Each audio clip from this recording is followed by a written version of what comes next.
Welcome sa isa na namang anime recap na Tagalog. Kung di ka pa nakasubscribe, pindutin na ang like at follow para sa mas maraming anime recap. Ngayon, simulan na natin.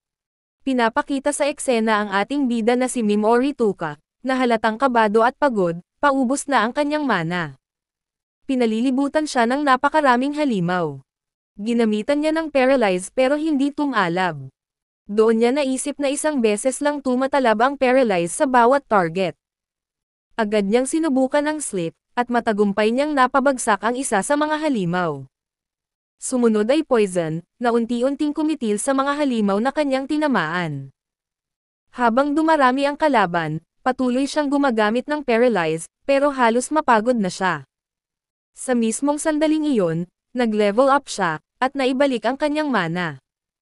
Gamit ang bagong lakas, pinagsabay niya ang paralyze at poison sa mga halimaw na papalapit.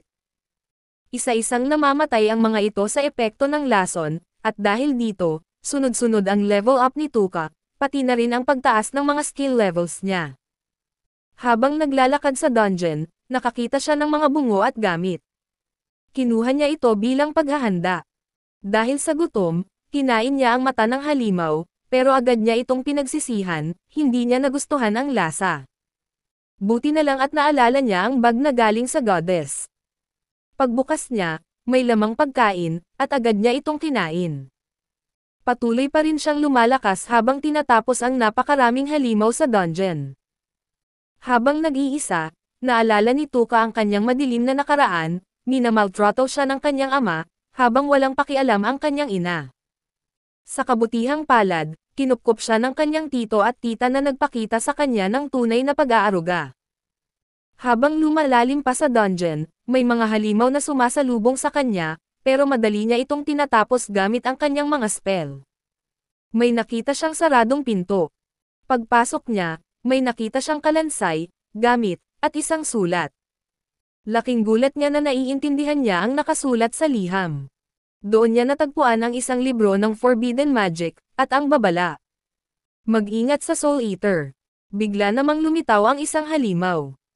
Inatake siya nito at tinamaan ang kanyang kamay, dito niya napagtanto na ang kalaban niya ay ang Soul Eater. Nag-cut ang eksena sa isang magandang babae, bumalik ang eksena kay Tuka pero bigla itong pinaligiran ng mga zombie na halimaw, mga alagad ng Soul Eater. Ginamitan ni Tuka ng paralyze ang mga ito, pero sa dami ng kalaban, tila nawawalan na siya ng pag-asa. Ang totoo, nagkukunwari lang siya para bumaba ang depensa ng Soul Eater.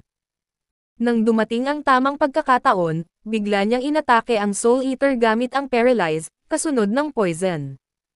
Matapos itong mapatay, lumitaw ang mga kaluluwa ng mga halimaw na nilamon ng Soul Eater, at nagpasalamat kay Tuka.